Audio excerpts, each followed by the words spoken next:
नमस्कार। महाराष्ट्र में एक बहुत बड़ा बदलाव होने वाला है। एक ऐसा बदलाव जो उसका नक्शा ही बदल कर रख देगा। हाल ही में सड़कों के एक इतने बड़े प्लान को मंजूरी मिली है कि ये सिर्फ सड़कें नहीं बनाएगा बल्कि पूरे राज्य के भविष्य की एक नई राह तय करेगा। तो चलिए आज इसी नए रोड मैप को समझते हैं। तो ये बदलाव ला कौन रहा है? ये फैसला लिया है कैबिनेट इंफ्रास्ट्रक्चर कमेटी ने, जिसने एक साथ कई बड़े प्रोजेक्ट्स को हरी झंडी दिखा दी है और इसे राज्य के इतिहास का सबसे बड़ा इंफ्रास्ट्रक्चर डिसीजन माना जा रहा है। पुणे के एलिवेटेड कॉरिडोर से लेकर नए नए इंडस्ट्रियल हाईवे तक अब जमीन पर काम शुरू होने की तैयारी हो चुकी है। लेकिन सबसे पहले ये समझना जरूरी है कि भाई आखिर इतने बड़े बड़े प्रोजेक्ट्स की जरूरत पड़ी ही क्यों? देखिए, विकास की ये जो कहानी है ना, वो असल में एक दुविधा से शुरू होती है। तो देखिए, असली दिक्कत है क्या? पुणे और उसके आसपास के जो इलाके हैं ना, वहाँ इंडस्ट्रीज तो जबरदस्त तेजी से बढ़ी हैं, लेकिन वहाँ की सड़कें वो इस विकास का बोझ अब संभाल ही नहीं पा रही। और नतीजा ये कि घंटों घंटों तक जाम लगा रहता है। मतलब विकास की गाड़ी ही जाम में फंस गई है। और बस इसी रुकावट को जड़ से खत्म करने के लिए सरकार ने एक बहुत बड़ा और कह सकते हैं कि एक निर्णायक कदम उठाया है। और यहीं से कहानी में एक टर्निंग पॉइंट आता है। सरकार ने एक नहीं, दो नहीं, बल्कि एक साथ 3 मेगा प्रोजेक्ट्स को मंजूरी दी है। और ये कोई अलग अलग प्लान नहीं है, बल्कि ये एक सोची समझी स्ट्रैटेजी का हिस्सा है, ताकि इस समस्या को हमेशा के लिए सुलझाया जा सके। तो चलिए अब जरा इन प्रोजेक्ट्स की डिटेल्स में चलते हैं। देखते हैं कि इस नए रोड मैप के वो 3 बड़े पिलर्स आखिर हैं कौन-कौन से। पहला पिलर है 53 किलोमीटर लंबा पुणे शिरूर कॉरिडोर। और इसकी सबसे खास बात है इसका मल्टी लेयर स्ट्रक्चर। मतलब ऊपर गाड़ियों के लिए हाईवे होगा और ठीक उसके नीचे से मेट्रो लाइन गुजरेगी। ये एक ही कंस्ट्रक्शन में ट्रैफिक और पब्लिक ट्रांसपोर्ट दोनों प्रॉब्लम का एक स्मार्ट सोल्यूशन है। दूसरा है शेंद्रा से धुरगांव तक का करीब 59 किलोमीटर का 6 लेन इंडस्ट्रियल कनेक्टर।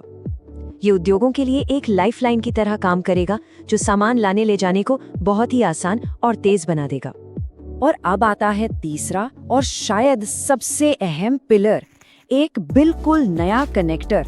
ये महाराष्ट्र को देश के 2 सबसे बड़े economic corridors, Delhi Mumbai industrial corridor यानी DMIC और समृद्धि महामार्ग से सीधा जोड़ देगा। इससे माल ढुलाई सिर्फ तेज नहीं होगी, बल्कि नेशनल लेवल पर जुड़ जाएगी। अच्छा, एक शब्द है जो इस पूरे प्लान में बार बार सुनने को मिलेगा, ग्रीन फील्ड कनेक्टर। अब ये होता क्या है? इसका मतलब बहुत सीधा है, एक बिल्कुल नया रास्ता जो एकदम नई खाली जमीन पर बनाया जाए। सबसे बड़ा फायदा इसका ये है कि आपको मौजूदा ट्रैफिक से कोई लेना देना नहीं, कोई तोड़फोड़ नहीं, बस एक सबसे तेज, सबसे सीधा रास्ता तैयार हो जाता है।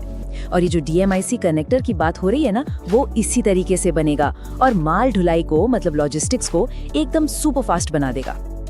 सुनने में तो ये सब बहुत बढ़िया लग रहा है ना, लेकिन सवाल ये है कि इतना बड़ा प्लान जमीन पर उतरेगा कैसे, और सबसे जरूरी कब तक? क्योंकि योजना जितनी बड़ी है उतनी ही बड़ी इसकी चुनौतियां हैं और टाइमलाइन भी उतनी ही सख्त रखी गई है। मुख्यमंत्री ने इसे पूरा करने के लिए एक बहुत ही एम्बिशियस डेडलाइन तय की है और वो है सिर्फ 3 साल। जी हाँ, इतने बड़े प्रोजेक्ट के लिए ये समय वाकई बहुत कम है, जो दिखाता है कि सरकार इसे लेकर कितनी गंभीर है। और इस डेडलाइन को लेकर सीरियसनेस कितनी है, ये मुख्यमंत्री के सीधे साधे निर्देश से साफ हो जाता है, जो है कोई देरी नहीं। इससे पता चलता है कि इस प्रोजेक्ट को हाईएस्ट प्रायोरिटी पर रखा गया है। लेकिन जाहिर है, जब प्लान इतना बड़ा हो तो रास्ता आसान कैसे हो सकता है? इसमें अड़चनें भी बहुत बड़ी हैं, जैसे जमीन अधिग्रहण का मसला। ये हमेशा एक बड़ी चुनौती होता है। फिर जब कंस्ट्रक्शन चलेगा तो उस भारी ट्रैफिक को कहाँ भेजेंगे? और ये जो एक के ऊपर एक हाईवे और मेट्रो बनाने की बात है, इसमें भी कई टेक्निकल मुश्किलें हैं। और हाँ, सबसे बड़ा सवाल, क्या पर्यावरण से जुड़ी सारी मंजूरियां टाइम पर मिल पाएंगी? ये कुछ ऐसे सवाल हैं जिनका जवाब मिलना बहुत जरूरी है। तो मान लीजिए इन सब चुनौतियों से पार पा लिया गया और ये प्रोजेक्ट्स पूरे हो गए, तो आखिर में आम लोगों की जिंदगी पर और पूरी इकोनॉमी पर इसका असर क्या होगा? इसका फायदा तो देखिए हर किसी को मिलने वाला है। जो लोग रोज सफर करते हैं उनका ट्रैवल टाइम बहुत कम हो जाएगा, घंटों की बचत होगी। इंडस्ट्री के लिए माल एक जगह से दूसरी जगह पहुंचाना तेज भी होगा और सस्ता भी। इससे इकोनॉमी को बूस्ट मिलेगा, नई नौकरियां आएंगी।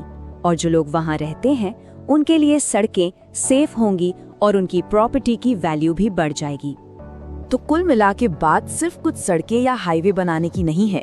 ये प्रोजेक्ट्स आने वाले 10 से 15 सालों के लिए महाराष्ट्र के इंडस्ट्रियल नक्शे को ही पूरी तरह से रीडिजाइन कर देंगे। तो आखिर में लौटकर वही सबसे बड़ा सवाल, क्या ये इतना बड़ा और महत्वाकांक्षी प्लान वाकई 3 साल में हकीकत बन पाएगा? इसका जवाब तो खैर आने वाला वक्त ही देगा, लेकिन एक बात तो पक्की है, महाराष्ट्र एक बहुत बड़े बदलाव के मुहाने पर खड़ा है।